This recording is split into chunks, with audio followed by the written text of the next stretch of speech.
I'm actually going to share something with you I haven't talked about probably in more than 10 years. So bear with me as I take you through this journey. When I was 22 years old, I came home from work, put a leash on my dog, and went for my usual run. I had no idea that at that moment my life was going to change forever. While I was preparing my dog for the run, a man was finishing drinking at a bar, picked up his car keys, got into a car, and headed south or wherever he was.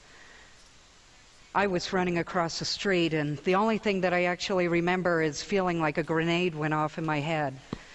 And I remember putting my hands on the ground and feeling my life's blood emptying out of my neck and my mouth. What had happened is he ran a red light and hit me, my dog. She ended up underneath the car. I flew out in front of the car, and then he ran over my legs. My left leg got caught up in the wheel well, spun it around. The bumper of the car hit my throat, slicing it open. I ended up with blunt chest trauma. Your aorta comes up behind your heart. It's your major artery, and it was severed, so my blood was gurgling out of my mouth and foamed, and horrible things were happening to me. I had no idea what was going on, but strangers intervened, kept my heart moving, beating. I say moving because it was quivering, and they were trying to put a beat back into it. Somebody was smart and put a big pin in my neck to open up my airway so that I could get some air in there, and my lung collapsed, so somebody cut me open and put a pin in there as well to open up to stop that catastrophic event from happening.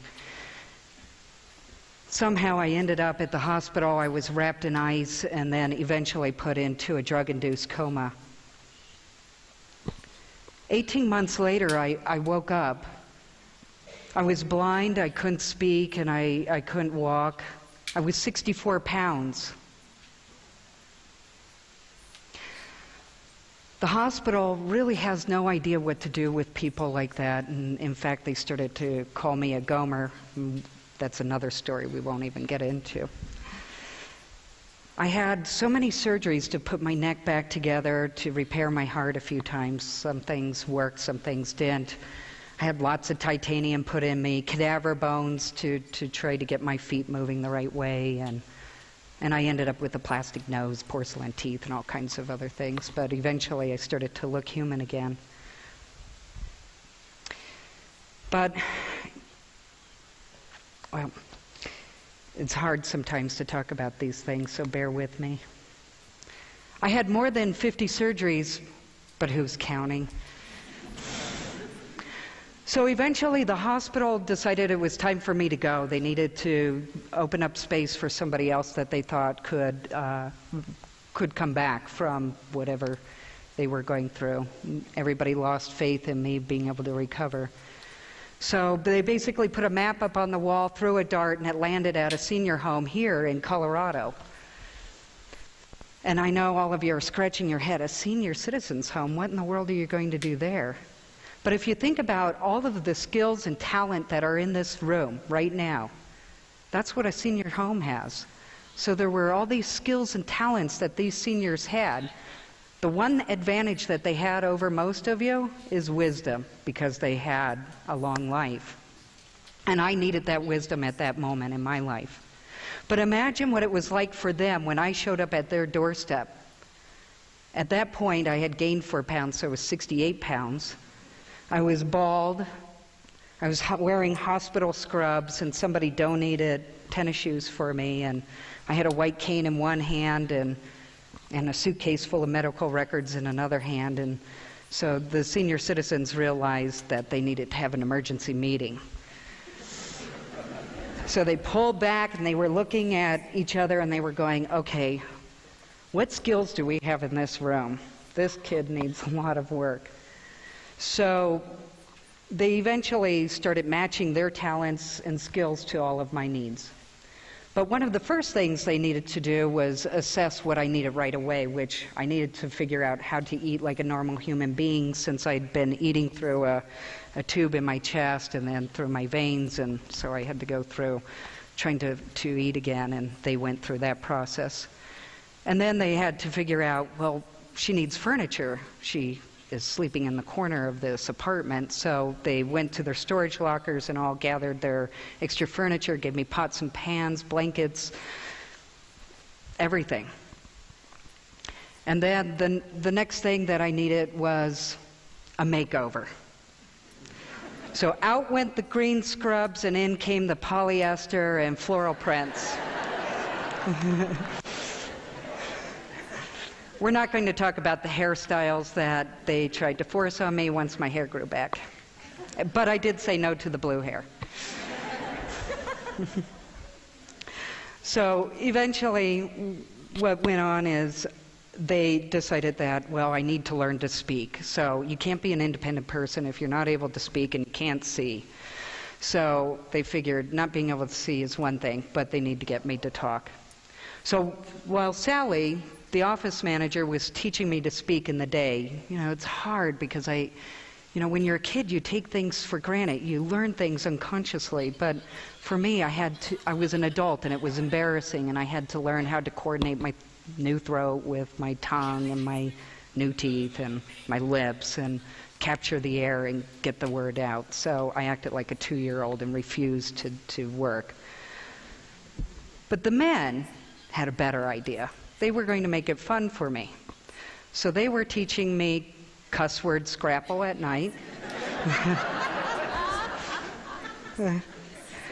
And then secretly, how to swear like a sailor. So I'm going to just leave it to your imagination as to what my first words were when Sally finally got my confidence built.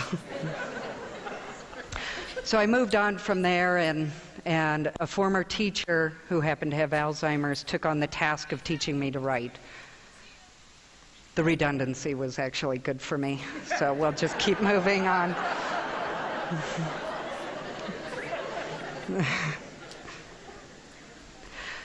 One of the pivotal times for me was actually learning to cross the street again as a blind person. So close your eyes.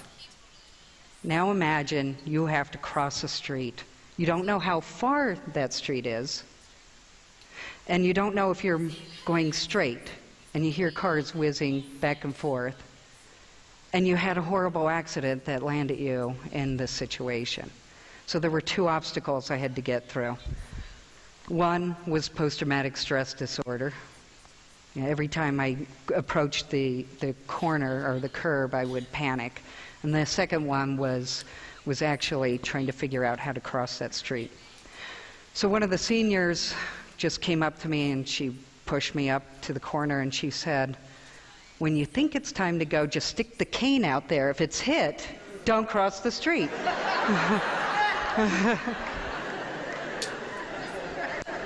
Made perfect sense. But by the 3rd cane that went whizzing across the road, they realized that they needed to put their resources together, and they raised funds so that I could go to the Braille Institute and actually gain the skills to be a blind person, and also to go get a guide dog who transformed my life. And I was able to return to college because of the senior citizens who invested in me, and also the guide dog and the skills that I had gained. 10 years later, I gained my sight back, not magically, and I opted in for 3 surgeries, and one of them was experimental. It was actually a robotic surgery that removed a hematoma from behind my eye. The biggest change for me was that the world moved forward, that there were innovations and all kinds of new things, cell phones, laptops, all these things that I'd never seen before. And as a blind person, your visual memory fades and is replaced with how you feel about things and how things sound and how things smell. So one day I was in my room and I saw this thing sitting in my room and I thought it was a monster. So I was walking around it And I go, I'm just going to touch it. And I touched it and I went, oh my God, it's a laundry basket. So everything is different when you're a sighted person because you take that for granted. But when you're blind, you have the tactile memory for things. The biggest change for me was looking down at my hands and seeing that I'd lost 10 years of my life. I thought that time had stood still for some reason and moved on for family and friends, but when I looked down, I realized that time marched on for me too, and that I needed to get caught up, so I got going on it. We didn't have words like crowdsourcing and radical collaboration when I had my accident, but the concept held true. People working with people to rebuild me, people working with people to re-educate me. I wouldn't be standing here today if it wasn't for extreme radical collaboration. Thank you so much.